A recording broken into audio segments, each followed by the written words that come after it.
Good morning, everyone. Welcome back for this, our next episode of our coffee club with the American Cancer Society. By now, many of you are regulars, and we're glad to have you back. For those of you joining us for the first time, for this special presentation that we're all particularly excited about with our guest this month. American Cancer Society's Community Action Network is the leading nonprofit, nonpartisan means by which the ACS starts to support the things that we do in our daily lives as cancer fighters and cancer patients. We'll have some information in the chat about that in terms of ways to share this program. And in fact, I think we're going to go Facebook Live here shortly. So if I'm looking down at my own screen, we're going to try and boost this to other people who need to hear what Kristi has to share, because it's a pretty inspiring message for today. I'm Doug Floor. I'll be the host today. For those of you who don't know me, I'm the Executive Medical Director for Cancer Services and Oncology here at St. Elizabeth's Healthcare System. I'm a working medical oncologist. I'm a prior cancer patient, survivor myself, and Kristi Nelson, my guest today, is both a friend and a patient who wouldn't mind me telling you that we have a professional and a personal relationship, and we'll get into some of this as we go. So by means of introduction, Kristi, today, we've been teasing for a few months that we were going to pivot and bring on a real live patient. Many of you on here have heard from legislators, you've heard from scientists, you've heard from people doing clinical research, you've heard from people like me that treat cancer on the front lines, and we felt like it was time that we bring in an actual human being who is dealing with some of the issues that you guys are advocating for and fighting, and we've picked one of the best and the brightest, and I'm particularly excited to hear what Kristi has to share. I always get inspired when I hear her. So maybe I'll take this opportunity to introduce our guest. This is Kristi Nelson. She's a Northern Kentucky person here who is a dear friend and personally was involved in our cancer program, leading our capital campaign for this beautiful new cancer center that I'm sitting in right now, but also has a little bit more interesting twist on how her life's path went starting a few years ago. So maybe welcome, Kristi, and I'm excited to see you here. We've been talking about this for quite a while. Maybe we start at the very beginning when you were a normal person and not a cancer fighter.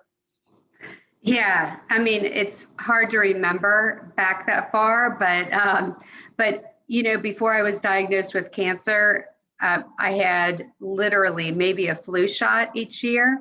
I was relatively a non-user of the medical system for preventative care only, but in a nanosecond, everything in my life changed.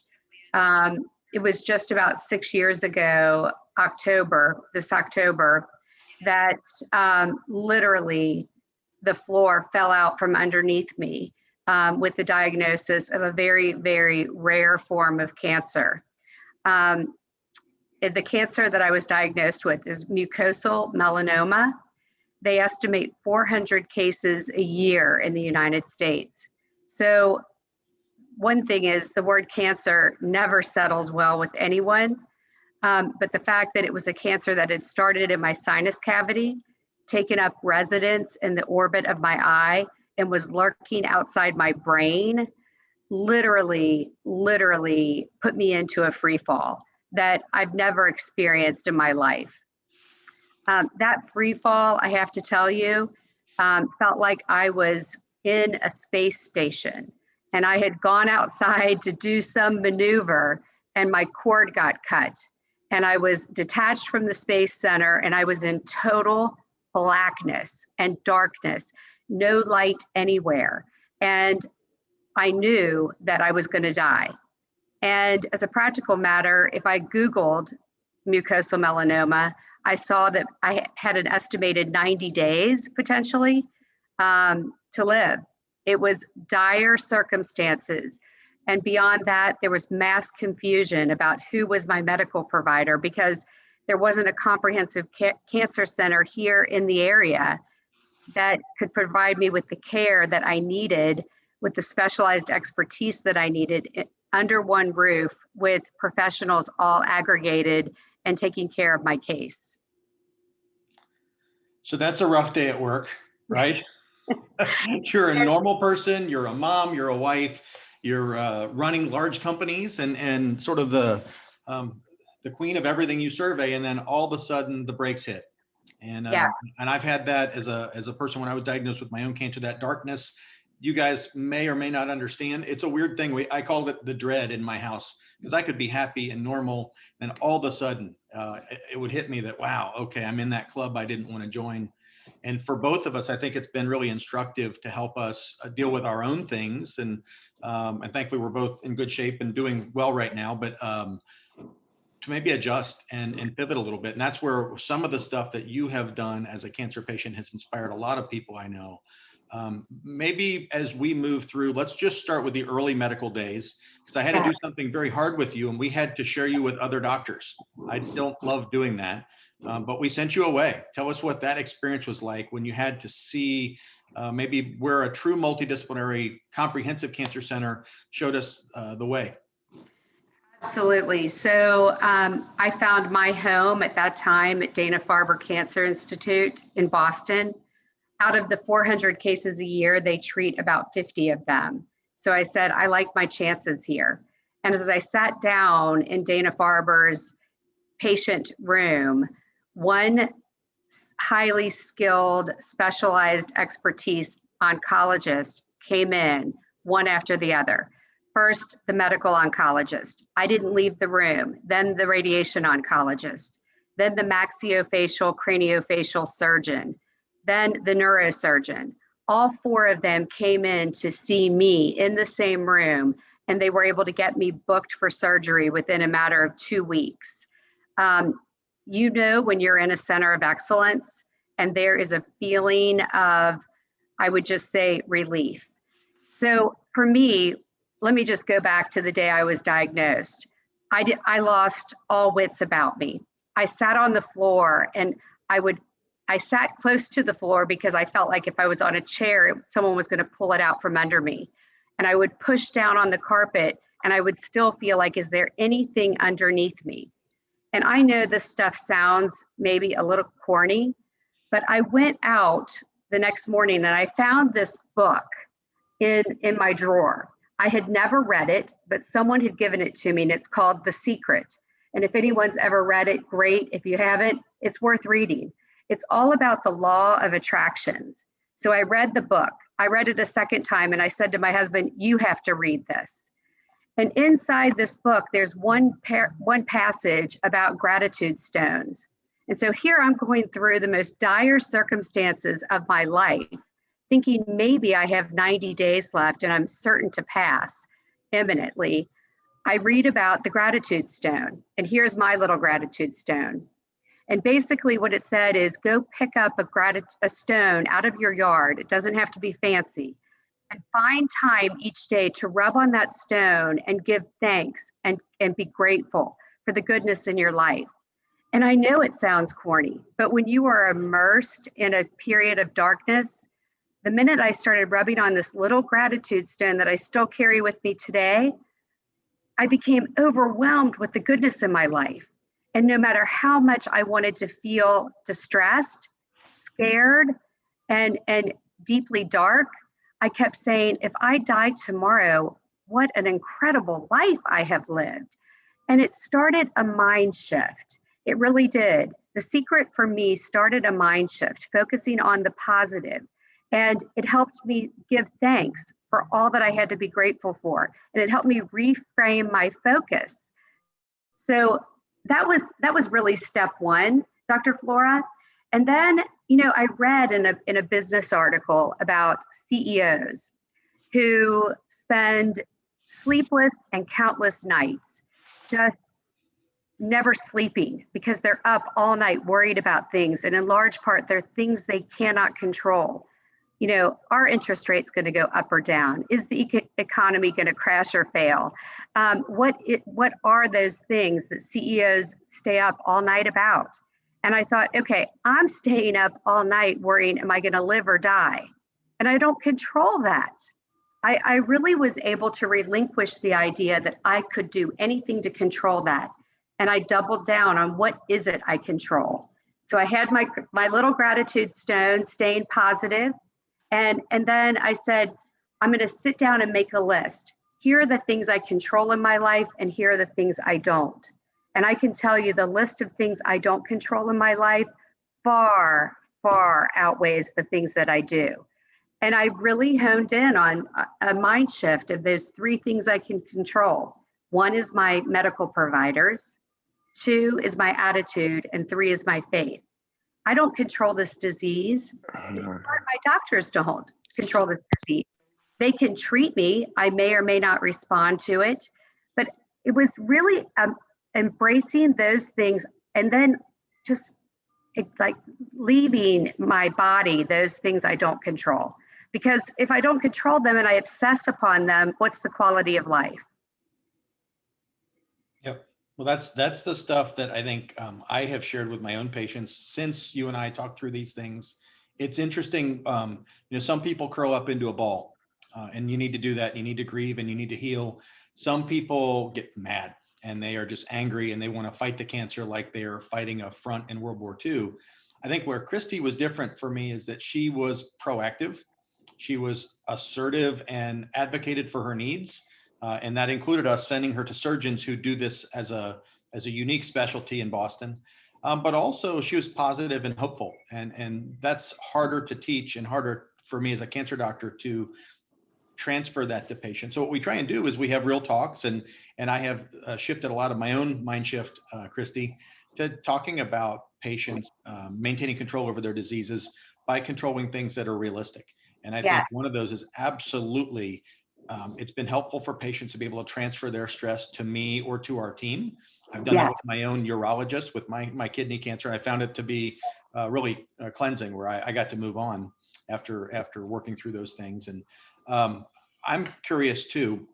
So you mentioned all the impact of the multidisciplinary care and how important it was. And part of that has inspired a lot of what's happening in Northern Kentucky now with our new cancer center and all of our multidisciplinary clinics. All of our recruitment is based upon that same concept, because we don't want people to have to travel to fight their cancer. One of the things that struck me was a conversation you called back to me a couple years later about me telling you to get out and walk. Yes. And I reflect on that, because I forgot we talked about it, and then you threw it back at me when I was going through my own deal, and I thought that was cool that the patient is now treating the doctor with his own words. Well, I will say, I mean, I remember you saying there is nothing you can give to provide people with energy. It's endorphins. It is getting positive mojo inside this body, and I really took that at full value, and I implemented it. So when I returned from Boston, I mean, you have to understand, I was in ICU for 9 straight days. I had a massive craniofacial surgery. They cut my head from here to here open, removed this part of my forehead, and spent 9 hours removing the tumor from the orbit of my eye, as well as my eye and everything all the way back to the brain. As they were looking behind the lining of the brain to see if there was any disease, evidently there was a very small, puncture of some kind. So they sewed me up, brought me back to my room, and within 24 hours, I was having another emergency surgery, 3 more hours to plug the hole that was a byproduct of the surgery. So 9 days in ICU. The day I was released from the hospital, I could barely ride out of the hospital in a wheelchair because the magnitude of my headaches was so great. I didn't quite know whether I would be able to make the trip home. I was that weakened. I had lost a lot of weight. I was in the bed for 9 days. My head was like wrapped in swaddling clothes. I was quite a thing to see, I can assure you, and give a lot of credit to my husband that he still thought I was beautiful. But when I got home, the furthest I could walk is from my front door to my mailbox. And it was literally exhausting. But I remembered what you had said, you've got to move. And it was January, bitter cold out. I wrapped myself up and wore masks and everything else, even though it wasn't the COVID time, because I wanted to protect my immune system. And I started walking. The first day I walked to my neighbor's driveway. The next day I walked to my neighbor's driveway. And over a period of a couple of weeks, I was walking 5 miles a day. And I did it every day without fail, no matter what else I did. And my personal strength, my positivity, my outlook, everything started to reshape and really resume to the person that I am. I mean, I will admit, I'm a glass half full person all day long. But when this all happened to me, it's as if someone siphoned out all of the water and there was no glass full. So it took a lot to rebuild myself, but certainly movement was essential. Yep. So, and I totally agree. Any of us that I'm not a big exercise enthusiast, everyone who knows me knows that I prefer wings and beer, but when I do exercise, I feel better, and I'm consistently glad that I did it. And I will admit to my wife that she was right in pushing me to do so. So I'm glad you listened, and it did help. I remember it helping you. So as your story proceeds, so then you come back to us, and we were worried and knew that there was more work to be done medically. You had to take a pretty intensive course of radiation therapy to sort of sterilize the tumor bed. And then we really felt like even more aggression was merited to reduce the risk of recurrence later. And so you went away again to another world expert at another world-class center for melanoma care, and received a year of treatment to try and sweep up the dust, as it were. Yes. And maybe walk us through a little bit of that, and we're going to continue your story through today. But I think it's important for them to know that your positivity is not because you've had an easy route. You have done some heavy lifting. Yeah. So for the immunotherapy path that I took next after radiation, and the radiation that I had was proton beam radiation, so very specialized. Again, only offered in about 20 places. We now have it in Greater Cincinnati, but at the time we did not have it here. So, I mean, overall, I lived in Boston for probably 3 months of my life, almost by myself, holding down my job and going to my treatments. When I returned home, I was released to go through the immunotherapy path. And in consultation with you, to your credit, I wanted to live with no regrets. I wanted to make sure I left no stone unturned. I wanted to know that if I die, if I'm laying on my deathbed, looking at my husband and my daughter, I can say we did it all. We tried everything. We fought this fight valiantly and not have any regrets. So after conferring with you, we decided that I would go to Vanderbilt Cancer Center in Nashville, Tennessee. So literally every 3 weeks over the course of a year, I would drive to Nashville, down and back, and have my treatment there. Because at the time, again, my cancer was very rare, and immunotherapy drugs were relatively still more on the newbie side than they are today. There would be no reason today that I couldn't receive the treatment at St. Elizabeth Comprehensive Care Cancer Center, and that I wouldn't do that. At the time, it was a preference that, again, live with no regrets, make choices that are informed. And again, the minute you make those informed decisions, you don't worry about it anymore. You put a check mark by it and you say, someone else is worrying about my cancer care. I remember talking to you early on, Dr. Flora, and we talked about how long, do cancer patients spend studying their own case. And you said, I have some patients who spend 30 hours a week. And the reality is they're never going to know more about their cancer or their care than I do. And I just decided to put that into the hands of others. Pick the best, the finest, the most talented physicians and cancer care centers, and let them manage my case and let me manage my life. Because I think also with the pandemic, I think we've learned probably better than through any other period of time that none of us have a guarantee for tomorrow. So if today is all we have, embrace it, live it. And for every day I felt good, I didn't think about cancer. I thought about today may be my last day here on earth. And if it is, I want to make sure I seize this day. So I was capable of doing that because I made these other difficult choices. It wasn't easy to spend Christmas Eve and Christmas Day in an ICU.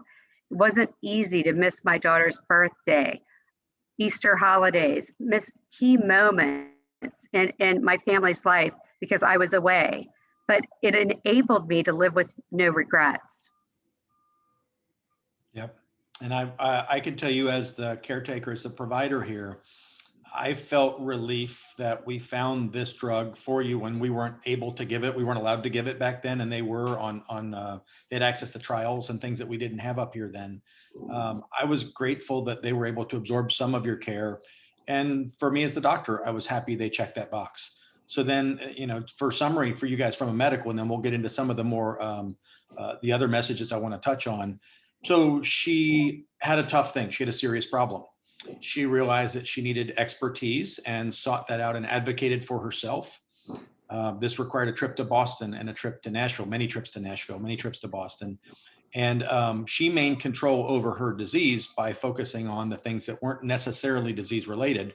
I have lots of people, especially my engineers and my accountants, they need to know their potassium level. They need to know their magnesium level. They have spreadsheets, and we understand that as providers that we need to let them have control over the things that they can, because everything else is so out of control. Where Kristi was different is that she yielded the control of the medical disease to the medical team, who had more context to make those decisions. And then she moved on and she controlled the rest of her life. She changed jobs. She punished her Peloton. She continued to raise her daughter and be a good wife to Jeff on here. And so I love the way that you were able to, I won't even say compartmentalize, but you said, I am not all about cancer. Happened to be that I have it, but it's not going to define who I am. And that's relatively unique in my patient population. And I thought really worth sharing. So we fast forward a little bit. Life gets good. You go back to regular life, change companies. You're, some major life things that would be stressful for all of us. And then maybe a year and a half later, the plot thickens, right? And we start to get some other not so great news and a setback medically. Maybe walk us through when the cancer decided it wanted to come back. Yeah, I mean, I think, being aggressive at the end of the day, it's how much do you want to be on the offense in this battle against cancer? There are people who don't get follow-up exams because they'd rather not know the truth. And all that does is delay, your ability to stay on the offense instead of turning back to defense. So, I mean, as a practical matter, sometimes what you detect is, smaller than a little freckle, in your body. But at the end of the day, it gives you the ability to get out in front of it. And so for me, I've never missed a doctor's appointment. If it means I have to have an MRI and a CT scan every 3 months, I do it without fail, never knowing what the news is going to be, good or bad. The reality, though, throughout my fight is that I have felt good. I've had a good quality of life. I've taken care of myself physically and mentally. So when I come prepared for any fights against something that's showing up that's unwelcomed, I'm mentally strong and ready to go at it. Again, controlling the things you can control. So Kristi was having routine surveillance scans, and with her Dr. Hody, who's her melanoma expert at Dana-Farber, and found some unusual findings that were suggestive of a recurrence in her lungs. And that meant we had to spend more time together and get her back on treatment. And so you go through this long conversation with patients where we really want to teach people about their diseases and offer up what I do is I write on my whiteboard in my office. And let's talk about aggressive, basic, and conservative. What's behind door number A, door letter A, door letter B, door letter C. We knew C wasn't going to work for Kristi. She's a hard charger, so that wasn't going to be an option. And we went back and forth between the fact that she had really relatively microscopic or just barely macroscopic things on the CT scan that weren't causing any symptoms. She had freedom. She had a great quality of life. Her job was super busy. And do you pull the trigger on aggressive therapies or sort of hold court and do moderate therapies that we thought would have a good success, but maybe not knock this thing out of the park? And in consistent measure, Kristi picked door letter A, right? So talk about your philosophy when you were helping us work through the disease and treatments when we had to reinstitute therapy, because I think the construct of what I call regret management has been consistent in your decision making, meaning I want to leave it all on the field. I want to check every box saying I could not have tried harder. And when that meant maybe more aggressive therapies that had a chance for significant side effects, you said, damn the torpedoes. Yeah, I mean, I think it really is one of those things of, again, living with no regrets. And I think it's not even living with no regrets, Dr. Flora, it's dying with no regrets. I mean, I am going to die. Someday I am going to die. I don't know whether cancer will be the cause of my death, whether it'll be byproducts of cancer, cancer care, cancer treatment, or whether I'll die of old age. But I am going to die. And so, it's really, I mean, you just have to put that in perspective and understand how aggressive you want to be to extend the quality of life that you have here on this earth. I have, some people I think unfortunately give in to the despair and they just don't want to live like this anymore. I mean, I am a face of cancer figuratively and literally. I never can I never can get away from being a cancer patient. When people see me and they stare at me, or whether they want to engage and learn about my journey, I look at that as a purposeful life, an extra gift I've been given to open up dialogue with other people and show them that you can overcome. So for me, I said, let's throw everything we've got at this thing, because at the end of the day, I want to live. And if I'm going to die, again, it's living, I want to die with no regrets. And, I think the difference between medical and cancer care and almost every other decision that we make in our life is, for some reason, people acquiesce because they don't know enough about their medical condition, or they don't know as much as doctors. If someone's car breaks down, you better bet they're going to get multiple quotes on what it's going to take to get the engine going again. But in medical care, oftentimes we don't question the medical profession. And I think the biggest takeaway I would say is get second opinions, seek the experts, be inconvenienced, do what you have to do to put yourself in the best position to win. And again, it alleviates. I can tell you there were many nights, and my husband, his hair is probably grayer today because of going through this whole journey with me. But there were nights when he would go to bed with a grimace on his face, and I would lay down on my pillow and just drift right off to sleep because I knew I was doing everything in my power. He felt helpless. And so I would just say, again, mind shift, take control. Don't be afraid to ask for second opinions. Don't be afraid to step out of your comfort zone for a few minutes or even longer to get the best care anywhere. So, whether it's somewhere in this tri-state area or even beyond, to come to St. Elizabeth's Comprehensive Care Center now to get fully integrated cancer care that is so far beyond anything that could have been offered to me 5-6 years ago. If it means you have to stay in a hotel here or find American Cancer Society residence to live in, or whether you have to drive back and forth several hours each time you have your treatment, at the end of the day, it's all about putting it all out there and living and dying with no regrets.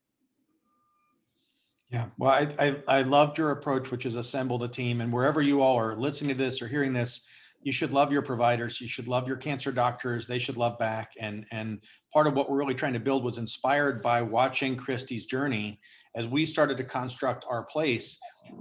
Really wanted people here to have access to the type of reassurance that she got by seeing folks at gigantic centers in Boston and Nashville. So I'm glad that you have it here now. I will say one other thing as a cancer doctor, and this is something that my patients hear all the time. And Kristi, I don't know if you've had to hear my don't be results oriented thing. And I use a poker analogy very often because I'm a poker player. What you've done consistently is you've made the best possible decisions with the best available information. And even if we don't love the results, that's also important now that you're fighting your disease that we can't make go away permanently with today's drugs. to know that you left no stone unturned along the way. So that poker analogy, you got your chips in good. You bet the whole stack with the best possible information. You made every read. You had the best possible hand that you could play.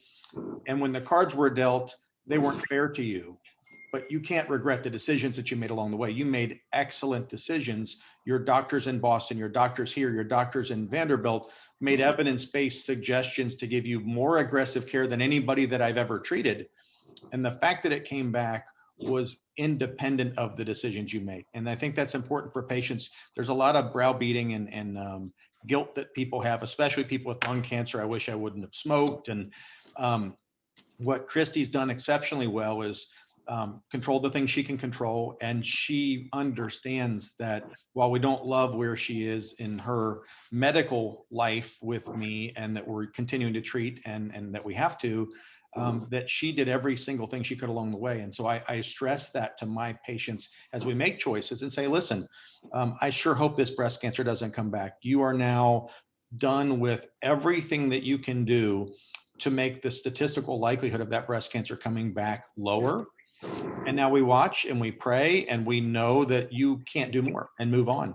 And you did that, and you taught me that that's possible. So I thank you for that, because that's helpful for me as a cancer doctor. It's helpful for me as a cancer patient, a former cancer patient who's hopefully a good survivor as well. But I think that's important for the cancer fighters on this call. There are a lot of people on this list that we see, and I see all of your names, that advocate for cancer and fight for things like funding and insurance company coverage, or genetic testing, or counseling, or research studies. And everybody on here needs to hear your message, which was, we need those tools desperately, and their time is well spent. You have had a very deep and expansive support structure around you. Probably 60 people have been involved in your care to this point, and every one of them had a role to play as a cancer fighter. And so maybe as we move now, we got maybe 10 minutes left of this. Let's talk about present day. Let's talk about Kristi. Looks great. She feels well. Look at her. She's healthier than most of us. She probably already did her Peloton at 5:45 this morning. Talk about your daily life and how you go about your normal life while having to still have me in it. I mean, honestly, but for the fact that I walk around with one eye, I mean, I would have no idea I have any health issues. I really wouldn't. Part of that is my mental strength, I'm sure. I don't cry in my beer. Luckily, I was, like I said, born with a glass half full, and never did allow myself to be defined by how I look. Fortunately, I was raised to believe that it's the substance that really matters. So for me, it's irrelevant that I walk around with one eye. Sometimes it opens an interesting conversation with a kid in the line at McDonald's. I mean, you know, at the end of the day, it offers an opportunity to have interesting conversations and provide a bit of hopefulness to others. So I would say my life is very normal. Most people say to me that after they're around me long enough and spend time engaging with me, they forget that I only have one eye. So I don't walk around with a scarlet letter. As far as I'm concerned, to your point, whether it's running, walking, vacationing, working more than a full-time schedule, I live a very, very normal life. But in part, it's because I've chosen to make that mind shift and focus on the value of today. I don't spend any time forecasting my future. I mean, I don't worry about, am I going to be here 10 years from now? Because guess what? Most of us don't know the answer to that question, whether you're a cancer patient or not. So, you know, by embracing each day, and every day I wake up and feel good, I almost pinch myself and say, is this for real? Let's get busy living. And I don't make it any more complicated than that, Dr. Flora. I really don't. Yeah, it sounds so simple when you say it that way, but that's the reality. Maybe for some context, Kristi, what day were you diagnosed? Do you know the date? Do you know how long we've been at this? Yeah, so I'll never forget the date. It was October 30th, 2015. You know, it all started, I was working an intense number of hours and noticed that the vision in my left eye, I was having some just sort of a band in the center of my pupil that was sort of grayed out, and initially thought it was MS or something else. But from the date that I detected that, the date I was diagnosed was about 2 months. And from October 30th to December 18th is how long it took me to have the cancer removed. So it really did move very fast and aggressive from a time zone perspective. Yeah, I want people to hear that though. So look at this woman. We're over 5 years out. She could have curled up into a ball. She didn't. She's obviously inspiring for all of us, but I think that it's no accident. This is why I wanted to have Kristi on here. For those of you that are either fighting cancer, dealing with cancer in a loved one, the approach to this has been clinical. You have been like a surgeon in your approach, which was, I'm going to cut out the things that are destructive in my life, whether it be a physical tumor or destructive thoughts or destructive behaviors. You've said, I'm going to control my surgical field. I'm going to eliminate the things that bring danger into my life. And I'm going to do the best job I can when I'm in this human experience to make a better outcome. And I think that's proof in principle. You guys look at her today, and it tells you that we've come a long way with research. It tells you that drugs are better than they've ever been before. And these immunotherapy drugs, thankfully, have Kristi's scans looking great. And we're very, very gratified that she's well and expect her to continue to be well. No pressure for you, Kristi, but you're not allowed to get sick on my watch. Maybe as we get closer to closing, I want to talk a little bit about maybe your other lesson. And I didn't know you were bringing gratitude stones, but this is maybe where the Dougisms come out a little bit. And my own staff who's on here, my people who work in our cancer center, I have one and I didn't know you have one, but this is what you do for us. I try to remind myself every day that who can I encourage today? Who can I inspire to do a better job, a better life? Work harder, try harder. And Kristi's a wonderful example of somebody who has been dealt the worst possible cards and has superseded bad luck and bad medicine and bad biology and bad genetics and everything else. She didn't tell you, and in the interest of time, we probably can't get into it, but Kristi's maybe patient 4 or 5 in her family with serious cancers. I've taken care of an awful lot of Nelsons, Poors, others that didn't need to meet me. And I think your family's remarkable, and everybody has approached this very similarly, which is control the things you can control and then move on and live your life. So as we close here, I know that we promised we try and keep these things under 40 minutes so you guys can get back to your day. How about parting gifts, Kristi? Things that you are thinking about your future life that you'd like to share with these folks in terms of how they might attack their own days, whether they're advocating for cancer, cancer researchers, if they're in pharma, if they're trying to go out there and make the world a better place. What do you plan to do with your own good grace as you move away from our talk today and spread the good word? Well, I don't view myself as a role model in any stretch of the imagination, but, you can't help when you get diagnosed with something as devastating as this disease to say, why me? And it took me just a second to say, why not me? Why not me? And I really spend a lot of time reflecting on, since I am the one who was tapped on the shoulder and asked to take this journey, how I can choose to live my life to provide an example of hopefulness to others. And I truly do believe if I inspire one person to seize the moment and tackle these challenges that cancer presents in a different way than they might have otherwise done, then this entire journey is worth it. It's one life, it's one person, it's one day for one individual. Again, if you want to find meaning and purpose, you don't have to look very far. You just have to you have to find what it is. And I don't know why I was selected to take this journey. I know God did not want this for me, but I am one of the ones who was called upon to fight this disease. And if the way I choose to fight it can provide anyone else with resiliency, not just in a fight against cancer, but in a fight against homelessness, in a fight against poverty, in a fight against other medical, depression or pandemic, residue that will taint our lives for so long in so many ways. So for me, I don't go about, I don't have a bully pulpit or a big, blowhorn that I'm yelling out of. I'm just trying to live by example and provide hopefulness to just one person. And if it's more than that, that's just icing on the cake. Yeah, well, I'm absolutely certain you've done that for all of us today. And we'll be sharing recordings of this. So if you guys have liked what Kristi has shared with you and you think friends and family would benefit from hearing that, Kristi Young and the ACS will share this on the American Cancer Society CAN network.